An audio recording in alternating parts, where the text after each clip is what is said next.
हाँ जी, good evening to all of you. स्वागत है आप सभी इंड एएस के विद्यार्थियों का। चाहे आप एक प्रोफेशनल हो या फिर आप सीए फाइनलिस्ट, ये वीडियो आपके लिए बड़ी ही आज हम करेंगे sale and lease back and एक क्वेश्चन भी करेंगे जो इंस्टीट्यूट के स्टडी मटेरियल का क्वेश्चन है, बहुत ही बढ़िया क्वेश्चन है, उसको भी डिस्कस करके चलेंगे। सबसे पहले क्विकली फटाफट से देख लेते हैं कि sale and lease back actually में होता क्या है। तो सेल एंड लीज बैक के अंदर क्या होता है कि एक पार्टी जो एसेट की ओनर है, याद रखना एसेट की ओनर है, उसके पास सारे के सारे कंट्रोल हैं उस एसेट को। फॉर एग्जांपल ये टैबलेट, मैं इसका ओनर हूँ, इसके सारे के सारे कंट्रोल मेरे पास हैं। मैं अगर चाहूँ तो इसको क्लासेस के लिए भी यूज कर सकता हूँ, मैं इसको चाहूँ तो इसमें नेटफ्लिक्स भी वॉच कर सकता हूँ, मैं चाहूँ तो इसको कैसे भी इस्तेमाल कर सकता हूँ। वो बेच देती है उस एसेट को किसी एक पार्टी को, क्योंकि उसे फाइनेंस की जरूरत होती है। ये कोई विंडो ड्रेसिंग की ट्रांजेक्शन नहीं है कि दिखाया कुछ और जा रहा है और करा कुछ और जा रहा है, ऐसा कुछ नहीं। फाइनेंस की जरूरत है तो एसेट को बेच दिया, एसेट को सेल कर दिया, और क्योंकि एसेट का इस्तेमाल करना ही करना है तो उसको वापस से लीज में ले लिया। तो क्योंकि ये बेच भी रहा है और लीज पे भी ले रहा है तो इसको बोलते हैं सेलर लेसी, और ये बाय भी कर रहा है और लीज पे भी दे रहा है तो इसको बोलते हैं बायर लेसर। ठीक, तो ये एक छोटा सा सिनेरियो होता है सेल एंड लीज बैक का। क्योंकि सेल है तो आपका फेवरेट इंड एज 115 तो आएगा ही आएगा, तो वो कहते हैं कि इंड एज 115 की कंडीशन सेटिस्फाई होनी चाहिए। अगर वो कंडीशन सेटिस्फाई होती है तो वो सेल है, तो सेल की एंट्री क्या डालते हो, bank account debit to sale, simple. और क्योंकि इंड एज पढ़ रहे हो तो किस पे डालोगे, फेयर वैल्यू पे। और अगर वो सेल की कंडीशन फुलफिल नहीं होती, इसका मतलब क्या है कि एसेट का कंट्रोल मेरे पास ही है, मैंने टैबलेट का कंट्रोल किसी को दिया नहीं है, मैंने बस पैसे उठा लिए हैं। तो पैसे उठा लिए का मतलब क्या है कि लायबिलिटी अज्यूम कर ली है। तो जो भी मेरे पे पैसे आए हैं वो क्या है, एक फाइनेंशियल लायबिलिटी है मेरे लिए, मेजर्ड एट अमोर्टाइज्ड कॉस्ट। हमने इंड एज 109 की वीडियो में देखा था कि maximum all financial liabilities are measured at amortised cost. FPTPL, FPTOC, FPTOC तो नॉट एप्लीकेबल होता है, टीपीएल बहुत कम सिनेरियोस के अंदर होता है। कंडीशन 115 की किस पे ज्यादा एम्फेसिस देती है, कंट्रोल पे। तो एक चीज और भी ध्यान रखना कि अगर मान लो कोई नई एसेट खरीदी जा रही है, मान लो ये टैबलेट मेरा है, मैं खरीदने गया हूं, तो सेल एंड लीजबैक फुलफिल होने के लिए पहले ये टैबलेट मेरा होना मांगता है, फिर ये टैबलेट मैं लेजर को बेचूंगा और फिर वो मुझे लीज पे देगा, तभी तो सेल एंड लीजबैक हुआ है। अगर ये टैबलेट जब हम खरीदने गए सीधा उसी ने खरीद लिया और मुझे लीज पे दे दिया, तो सेल तो हुई नहीं, क्योंकि मैं तो कभी मालिक बना ही नहीं। तो अगर लेजर डायरेक्ट टाइटल लेजर के पास ट्रांसफर हो रहा है तो वो सिंपल एक लीज की ट्रांजेक्शन है, जो अपनी एसेट लीज पे देता है, वैसे ये टैबलेट मुझे लीज पे देता है। लेकिन अगर मेरे पास टाइटल आ रहा है, मैं बेच रहा हूं, देन मैं लीज पे ले रहा हूं, तो ही वो सेल एंड लीज बैक की ट्रांजेक्शन है। अच्छा, एक इंड एज 115 के अंदर एक बात है कि अगर कोई कॉल ऑप्शन है, रीपर्चेज का ऑप्शन है, कि अगर मान लो मैंने टैबलेट दिया और मेरे पास ऑप्शन है कि मैं इस टैबलेट को 30,000 पे 5 सालों के बाद आपसे वापस खरीद लूँ। अभी मैं कितने रुपए उठा रहा हूँ, 25,000 रुपए उठा रहा हूँ, 5 साल या फिर 2 सालों के बाद मैं 30,000 रुपए पे इस टैबलेट को वापस खरीद लूंगा। तो इसका मतलब कंट्रोल आज भी मेरा ही है टैबलेट के। कंट्रोल का मतलब सिर्फ कंट्रोल मत समझो कि इसको कैसे इस्तेमाल किया जा सकता है, इससे आने वाले सारे रिस्क एंड रिवॉर्ड। कल को कोई नया टैबलेट मार्केट में आएगा, इसकी वैल्यू गिर जाएगी तो पसीना मेरा आएगा, क्यों, क्योंकि मेरे को वापस खरीदना है 30,000 का। तो जो चीज मैं 30,000 की खरीद रहा हूँ मार्केट में वो सस्ती सस्ती हो चुकी। तो इसलिए रिस्क एंड रिवॉर्ड सारे मेरे पास ही है, सब्सटेंशियल रिस्क एंड रिवॉर्ड सारे मेरे पास ही है। तो अगर वो कॉल ऑप्शन है तो वो इंडेक्स 115 कहता है कि फिर वो कोई सेल की ट्रांजैक्शन नहीं है, then no control is transfer, hence no sale. अच्छा, to transfer control seller must have it, जैसे मैंने बताया कि अगर टाइटल मेरे पास आया ही नहीं तो यानी कि मेरे पे कंट्रोल था ही नहीं। अब मेन मुद्दे की बात करते हैं अकाउंटिंग की। ये तो हमने डिस्कस कर लिया कि क्या होता है मोटा मोटा सेल एंड लीजबैक। अकाउंटिंग की बात, की सारी एंट्रीज मैं आपको तब समझाऊंगा जब हम एक बार एग्जांपल देख लेंगे। तो ये इलस्ट्रेशन है इंस्टीट्यूट की, पहले इसको देखेंगे, इसको समझेंगे, देन अपनी अकाउंटिंग के नोट्स पे आएंगे। तो एक एंटिटी है सेलर लेजी, जो सेल कर रही है building to another entity buyer lessor for cash of 30 lakh, 30 lakh रुपए के कैश पे उन्होंने बिल्डिंग बेच डाली है। Immediately before the transaction building is carried at a cost of 15 lakh, ये बुक वैल्यू दे रखी है। उनकी किताबों में बिल्डिंग कितने की आ रही है, 15 लाख रुपए की, और उन्होंने बेच दी है बिल्डिंग 30 लाख रुपए की। At the same time seller lessor enter into a contract with buyer lessor for the right to use the building for 20 years with an annual payment of 2 lakh payable at the end of each। ठीक है, तो 2 लाख रुपए का lease rental का lease agreement lease भी sign हुआ है, तो hence sale and lease back हो जाता है। The term and condition of the transaction are such that transfer of the building by seller lessee it satisfy the requirement determining the performance obligation is satisfied under index 115। वो कहते हैं cell इन days 115 के हिसाब से cell है, तो आपका cell भी हो गया, लीज भी हो गया, तो ये ट्रांजेक्शन क्या हो गई, सेल एंड लीज बैक हो गई, कोई दिक्कत वाली बात नहीं है। सेल एंड लीज बैक ये ट्रांजेक्शन हो गई। The fair value of the building on the date of sale is 27 lakh. को कहते हैं जिस दिन बिल्डिंग बेची गई उस दिन फेयर वैल्यू कितनी थी, 27 लाख की। Initial indirect cost are ignore. IRR कितना है, 12% का है। बायर लेसर ने क्लासिफाई करा बिल्डिंग को एज एन ऑपरेटिंग लीज। आपको ट्रांजेक्शन की अकाउंटिंग करनी है। तो सबसे पहले तो भाई 27 लाख की बिल्डिंग के 30 लाख रुपए दिए जा रहे हैं, तो जो एडिशनल 3 लाख रुपीज हैं वो क्या होंगे, आओ जरा पिक्चर से समझते हैं। तो ये सेलर है, इसने बिल्डिंग दी जो कि 27 लाख रुपए की है, और बायर ने इसको पैसे कितने दिए, 30 लाख रुपए के। अभी मैं बुक वैल्यू बीच में नहीं लाया। तो 27 लाख की बिल्डिंग के 30 लाख रुपए दिए जा रहे हैं, तो 3 लाख रुपए क्या है, 3 लाख रुपए ये बंदा इसको एक्स्ट्रा पेमेंट पैसे दे रहा है। एक्स्ट्रा पैसे क्यों दे रहा है, कोई रिश्तेदार थोड़ा है, नहीं, ये फाइनेंस प्रोवाइड कर रहा है। फाइनेंस मतलब ये एक तरीके का लोन दे रहा है, क्योंकि मैंने बताया था इसको पैसों की जरूरत है। हो सकता है ना इसको 30 लाख रुपए की जरूरत हो, लेकिन बिल्डिंग की वैल्यू से 27 लाख हो, तो इसने इसको बोल दिया हो कि यार तू 27 लाख रुपए की बिल्डिंग ले ले, 3 लाख मुझे एक्स्ट्रा दे दे, मेरे को अभी जरूरत है। तो यानी कि इस 30 लाख के दो टुकड़े हैं, 27 लाख की बिल्डिंग, 27 लाख की बिल्डिंग, और 3 लाख रुपए का एडिशनल लोन। 3 लाख रुपीस का क्या है, एडिशनल लोन इस बिल्डिंग का जो ट्रांजैक्शन है उसके अंदर। तो आपको 3 लाख रुपए का जो एडिशनल लोन है उसे अलग से दिखाना पड़ेगा।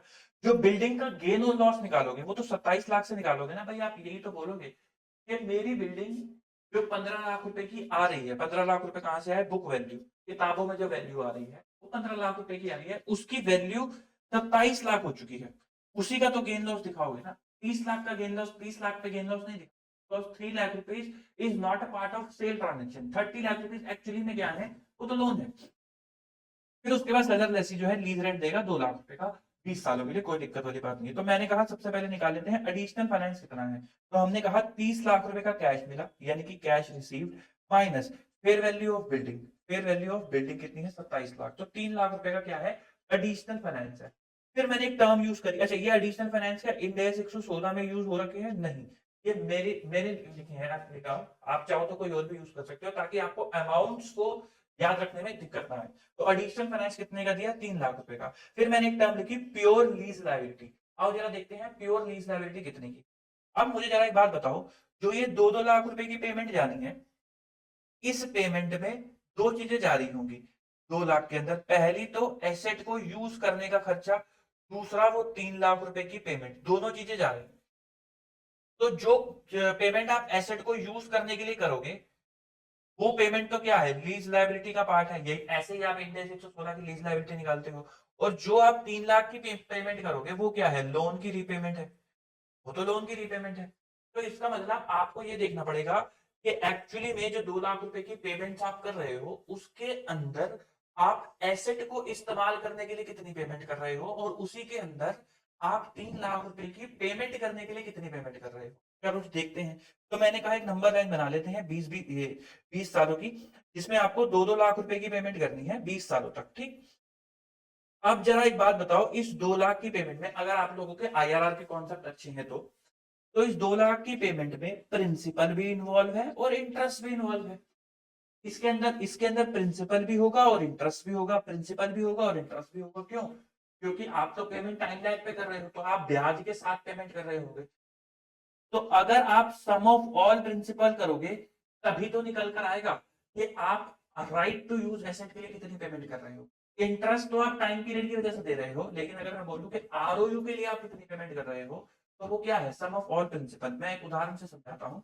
जब आप गाड़ी लेने जाते हो, आप गाड़ी फाइनेंस कराते हो, तो आप गाड़ी कितने की बोलते हो कि मेरे को गाड़ी की पेमेंट कितनी करनी पड़ी, जितना आपने लोन दिया। ब्याज मिला के थोड़ा ना आप बोलते हो गाड़ी की पेमेंट करनी पड़ी, ब्याज तो उस लोन की कॉस्ट है ना। तो सिमिलरली यहाँ पे जो इंटरेस्ट है ये तो उस फाइनेंसिंग अरेंजमेंट की कॉस्ट है, ROU की कॉस्ट नहीं है। ROU की कॉस्ट क्या है, प्रिंसिपल पेमेंट जो आप करोगे। तो आपको ये ढूंढना है इस 2 लाख में आपने प्रिंसिपल पेमेंट क्या करी है। उसका सबसे बढ़िया तरीका क्या होता है, प्रेजेंट वैल्यू कर देना। तो 12% का IRR है, हमने क्या करा, प्रेजेंट वैल्यू कर दी। तो देखो मैंने लिखा भी हुआ है कि इससे क्या आएगा, इससे आ जाएगा सम ऑफ ऑल प्रिंसिपल। क्या आ जाएगा, सम ऑफ ऑल प्रिंसिपल। तो हमने फिर प्रेजेंट वैल्यू करी 2 लाख की 12% पे 20 सालों के लिए, तो वो क्या आ गया, 14,94,000। तो ये क्या है, सम ऑफ ऑल प्रिंसिपल।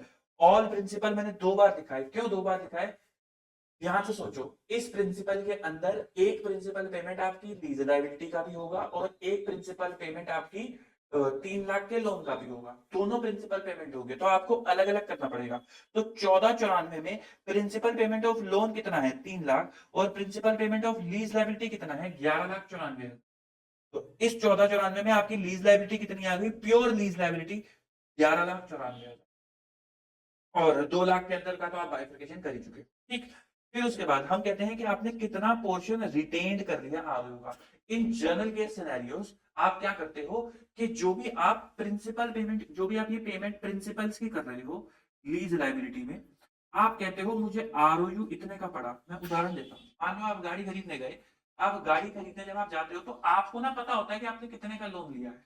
लेकिन अगर मैं वो चीज मिसिंग कर दूं कि आपको नहीं पता क्वेश्चन के अंदर कि आपने लोन कितने का लिया है, आपको सिर्फ 2 इन्फॉर्मेशन गिवन है कि कितने रेट पे लिया है और इंस्टॉलमेंट क्या है, तो क्या आप प्रिंसिपल पेमेंट्स निकाल सकते हो कि लोन कितने का होगा? हाँ, आप निकाल सकते हो, बहुत सिंपल है। आपको सारी इंस्टॉलमेंट की प्रेजेंट वैल्यू करनी है जितने का आपने लोन लिया है, जिस रेट पे आपने लोन लिया है। अगर आप उस पे सभी इंस्टॉलमेंट की प्रेजेंट वैल्यू निकालोगे तो आपका लोन अमाउंट आ जाएगा।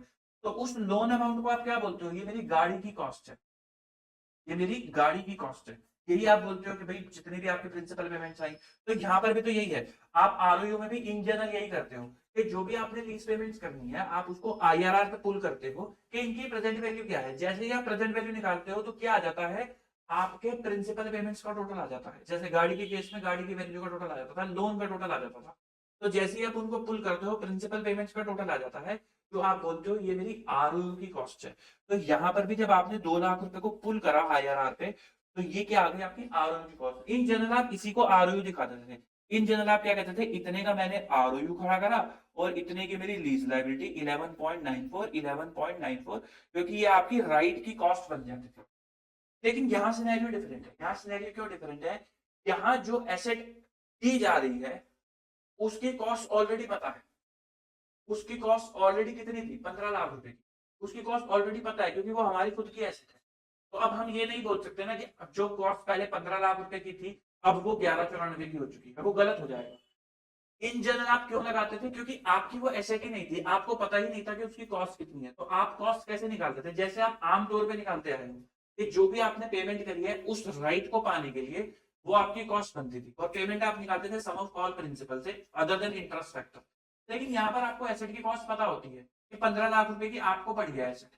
तो इसलिए हम कहते हैं उस 15 लाख में से निकालो कि कितना राइट आपने रखा है अपने पास, वो आपकी कॉस्ट है। तो आपने कितना राइट अपने पास रखा होगा, तो वो हम निकालते हैं कि 27 लाख रुपए की फेयर वैल्यू में से आपने पेमेंट करी है 1194 की। तो उस इतना प्रपोर्शन आपने राइट रखा है, तो वो 15 लाख में कितना है, तो वो आता है 6,63,333। ये है retained portion of ROU. Retained portion of ROU. I hope आपको ये बात समझ में आई होगी कि आपने इतना राइट अपने पास रख लिया उस 15 लाख में से। हमने क्यों नॉर्मल प्रोविजन नहीं लगाया? क्योंकि हमें यहाँ पे अपनी कॉस्ट पता है कि भाई 15 लाख रुपए की इस एसेट की कॉस्ट मेरे लिए थी। तो उस 15 लाख में से 6,63,333 रुपए मैंने अपने लिए रखे हैं और बाकी का राइट बेच दिया। अच्छा, ठीक, तो हम चलो अब जर्नल एंट्री पे आते हैं। तो मुझे जरा एक बात बताओ, पहले अगर मैं सेल की एंट्री करना चाहता हूँ तो मैं कहूंगा बिल्डिंग चली गई। बिल्डिंग कितने से जाएगी? मेरी कैरिंग वैल्यू से, जो भी मेरी बुक वैल्यू आ रही थी किताबों में उतने से मेरी बिल्डिंग चली जाएगी। इस बिल्डिंग को मैंने कितने का बेचा? क्या 30 लाख का बेचा? नहीं, मैंने इस बिल्डिंग को 27 लाख का बेचा। तो इसलिए मैंने 27 लाख लिखे हैं यहाँ पर। तो गेन और सेल कितना आ गया? 12 लाख। ठीक, फिर उसके बाद आपने जब लीज पे लिया, यह है लीज की एंट्री, यहां लिख भी देते हैं, यह है एंट्री फॉर लीज।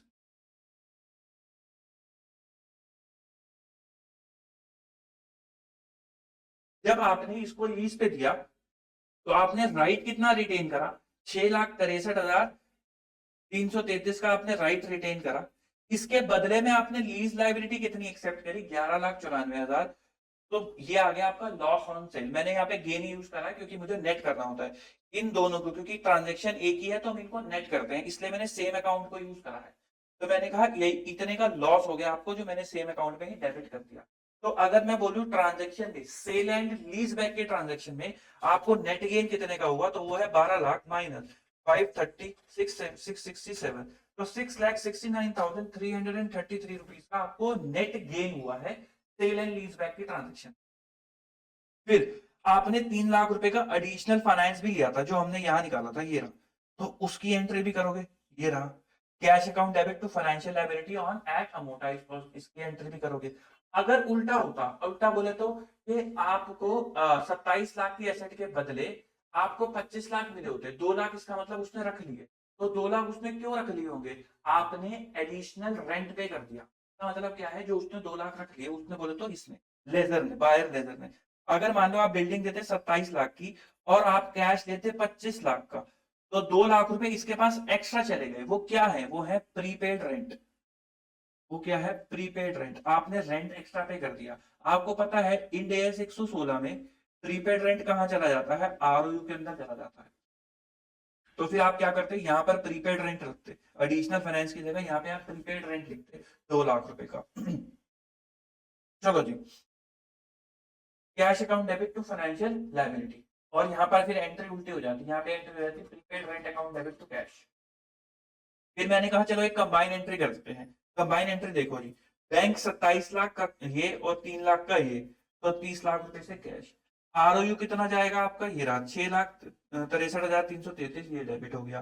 फिर उसके बाद बिल्डिंग क्रेडिट हुई 15 लाख रुपए से, लो जी बिल्डिंग क्रेडिट कर दी 15 लाख रुपए से। फिर उसके बाद गेन और सेल को मैंने नेट कर दिया, यही नंबर आ रहा था आपका अभी, कहाँ गया कहाँ गया, ये रहा 6,69,333, ये आपका नेट गेन आ रहा था 12 लाख माइनस 5,30,000। जो दोबारा कर देते हैं, 12 माइनस 530 667 669,333 का आपका ये नेट गेन आ गया। फिर उसके बाद आरओयू दिखा दिया, गेन नेट कर दिया। Lease liability 1194, lease liability 1194, financial liability 3 lakh रुपए की और 15 लाख ऑलरेडी हो चुके थे, तो ये है नेट एंट्री। आपको स्टडी मटेरियल में ये कंबाइन एंट्री हो रखी है, बट मैंने आपको तोड़ के कराई है, क्यों? ताकि कॉन्सेप्ट पता चल सके। तो आप इनको वर्किंग नोट में करके अपने मेन आंसर में कंबाइन एंट्री कर सकते हो, कोई दिक्कत वाली बात नहीं है। फिर उसके बाद स्टडी मेट में तो इतना ही है, लेकिन हम एक कदम आगे बढ़ते हैं। जब फर्स्ट इंस्टॉलमेंट पे होगी तो क्या होगा, या फिर 1 साल के बाद क्या होगा? तो फाइनेंस कॉस्ट बुक होगी, किस किस पे बुक होगी? इस 3 लाख रुपए पे भी और इस 11,94,000 रुपए पे भी। तो मैंने कहा लीज लायबिलिटी पे 11,94,000 पे 12%, क्योंकि इतने का ही आईआरआर है। फिर इस फाइनेंस लायबिलिटी पे भी 3 लाख का 12%, और टोटल फाइनेंस कॉस्ट कितनी हो जाएगी? 14,94,000 का 12%, 179,280। फिर पेमेंट होगी 2 लाख रुपए की, क्योंकि इंस्टॉलमेंट की पेमेंट। इस 2 लाख की पेमेंट को मैंने बाइफरकेट करा, देखो ये रहा बाइफरकेशन ऑफ इंस्टॉलमेंट। तो मैं जो 2 लाख रुपए की आप पेमेंट कर रहे हो, वो 2 चीजों के लिए कर रहे हो, लोन के लिए भी और लीज लायबिलिटी के लिए। इसके अंदर क्या क्या शामिल है? इंटरेस्ट, एक principal payment of lease liability plus principal payment of loan. Interest आप निकाल दोगे 12% के आईआरआर से, कोई दिक्कत वाली बात नहीं है। बाकी दोनों को आपको निकालना है कि टूवर्ड्स लीज लायबिलिटी कितना है और टूवर्ड्स लोन कितना है। तो हमने कहा 2 लाख की पेमेंट 1494 के लिए हो रही है। 1494 क्या है? 3 लाख प्लस 11.94, 11.94 बोले तो प्योर लीज लायबिलिटी, और 3 लाख जो आपका लोन है। तो हमने कहा 2 लाख की पेमेंट 1494 के लिए हो रही है, तो बताओ 3 लाख के लिए कितनी? तो वो आ गया 40,160। सिमिलरली 2 लाख की पेमेंट 1494 के लिए हो रही है, तो बताओ 1194 के लिए कितनी? वो आ गया 159,840। तो यानी कि जो 2 लाख रुपए की एंट्री है आपकी, ये इसके अंदर 2 लाख आपके बैंक से चले गए, लीज लायबिलिटी से कितने गए? 159,840, और लोन से कितने गए? 40,160। फिर बायर जो है, बायर भी करेगा कि भाई 27 लाख की बिल्डिंग आ गई और कैश चला गया 30 लाख रुपए का, एक्स्ट्रा क्या दे दिया? लोन। उसने लोन दिया है, तो उसके लिए क्या हो गया? Financial liability. ये किस पे दिखेगा? एट अमोर्टाइज्ड कॉस्ट, क्योंकि उसकी इंटेंशन क्या है? क्या सीसीएफटी फुलफिल होगा? हाँ बिल्कुल होगा, क्योंकि उसने कोई ऑफ मार्केट टर्म थोड़ा ना कर दिया आपको। ब्याज जो भी आपको इसमें 3 लाख की आप पेमेंट करोगे, उसके अंदर प्रिंसिपल और इंटरेस्ट है, solely payment of principal and interest, और उसकी इंटेंशन बेचने की नहीं होगी। तो hence principal model and CCFT are fulfil, so therefore financial asset are measured at amortized cost। ठीक। अब अगर इस सवाल के अंदर प्रीपेड रेंट होता, उल्टा होता, अभी तो 3 लाख का एडवांस था, अगर ऐसा होता कि वो आपसे कैश कितने का लेते? कैश देते 30 लाख की जगह 25 लाख रुपए का, तो आप कहते कि भाई आपने क्या करा? आपने बिल्डिंग दी 27 लाख रुपए की, कैश लिया 25 लाख रुपए का, तो इस बंदे ने 2 लाख रुपए रख लिए आपके। वो क्या है? वो है प्रीपेड रेंट, यानी कि आपने रेंट पहले ही पे कर दिया। और प्रीपेड रेंट का आप क्या ट्रीटमेंट करते हो? इंड 116 में आप उसको आरओयू में डाल देते हो। तो यानी कि 2 लाख रुपए कहाँ चले जाएंगे? आपके आरओयू के अंदर चले जाएंगे। आइए देखते हैं हमारी वर्किंग पे कहाँ कहाँ फर्क पड़ेगा। एडिशनल फाइनेंस क्या हो जाएगा? 0। बल्कि प्रीपेड रेंट आ जाएगा आपका 2 लाख रुपए का। फिर आप इन सब की प्रेजेंट वैल्यू करोगे 2-2 लाख रुपए की, जो कि निकल कर आएगी 1494। अब इस 1494 की जो आपने प्रेजेंट वैल्यू करी है, टुवर्ड्स लोन कितना है? 0, क्योंकि लोन है ही नहीं। तो प्योर लीज लायबिलिटी कितनी आ जाएगी? 14,94,000। प्योर लीज लायबिलिटी कितनी की आ जाएगी? 1494। रिटेन पोर्शन कैसे निकलेगा? 1494 divided by 27 lakh, 14,94,000 divided by 27 lakh into 15 lakh, 8,30,000 retain portion निकलेगा आपका। 8,30,000 रुपए का आपका रिटेन पोर्शन निकलेगा।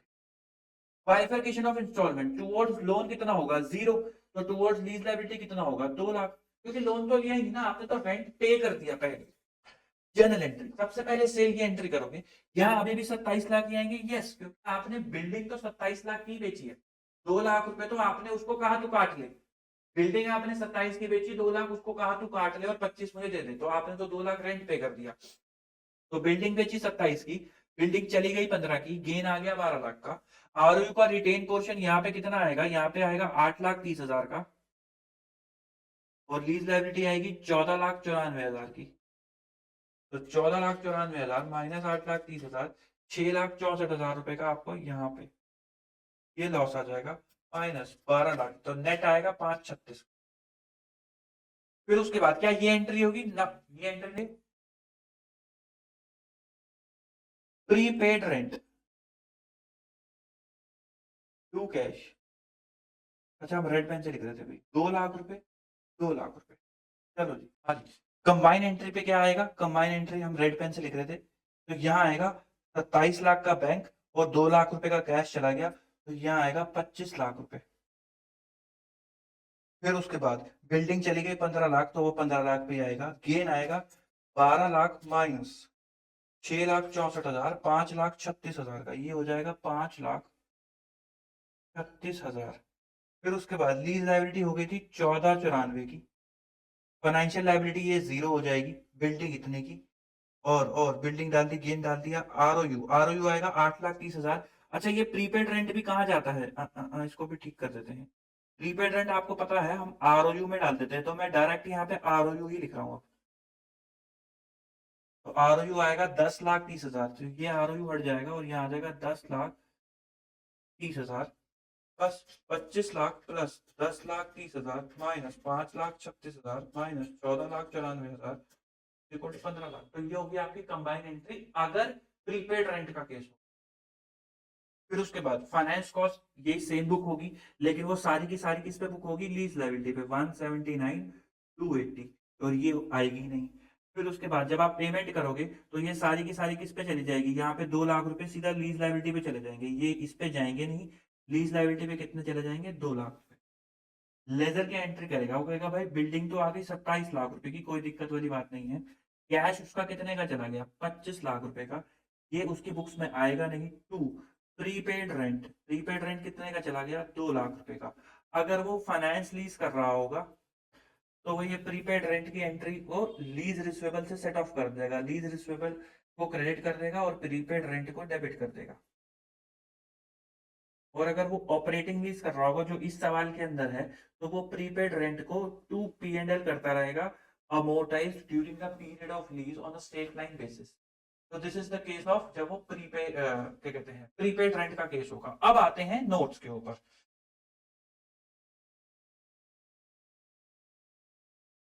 सबसे पहले एंट्री सेल की, bank account debit fair value पे और कैश कैरिंग वैल्यू पे। क्यों फेयर वैल्यू पे? अभी अभी डिस्कस करा हमने। भाई आपने बिल्डिंग एक्चुअली में कितने की बेची? आरओयू एसेट आप दिखाओगे रिटेन पोर्शन पे, जो कैसे निकलेगा? Book value into pure lease liability divided by fair value of asset, यही हमने निकाला था। लीज लायबिलिटी किस पे निकलेगा? Pure lease liability. इसमें से बस आपको एडिशनल फाइनेंस माइनस करना होगा। एडिशनल फाइनेंस का मतलब क्या है? Cash minus fair value of asset, ignore if negative. और प्रीपेड रेंट का मतलब क्या है? Fair value of asset minus cash received, ignore if negative. ये फॉर्मूला बना रखा है, बट आप कॉमन सेंस से भी निकाल सकते हो। फिर मैंने कहा है कि कोई भी डिफरेंस आएगा वो गेन लॉस में लेके जाओगे, एंड जो नेट गेन होगा एंट्री 1 और 2 का, वो जाएगा पीएनएल में। जैसे पहले एग्जांपल में एडिशनल फाइनेंस में 6,69,000, प्रीपेड के केस में 5,36,000।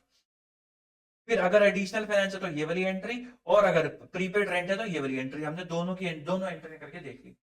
लेजर के केस में क्या होगा? वो कहेगा bank sorry asset account debit to cash, asset fair value पे, कैश अमाउंट पेड पे कोई भी डिफरेंस होगा वो या तो प्रीपेड रेंट या फिर एडिशनल फाइनेंस। अगर क्रेडिट आ रहा है तो प्रीपेड रेंट, अगर डेबिट आ रहा है तो एडिशनल फाइनेंस, और उसकी नॉर्मल लेजर की अकाउंटिंग चलेगी जैसे फाइनेंस लीज और ऑपरेटिंग लीज के अंदर चलती है।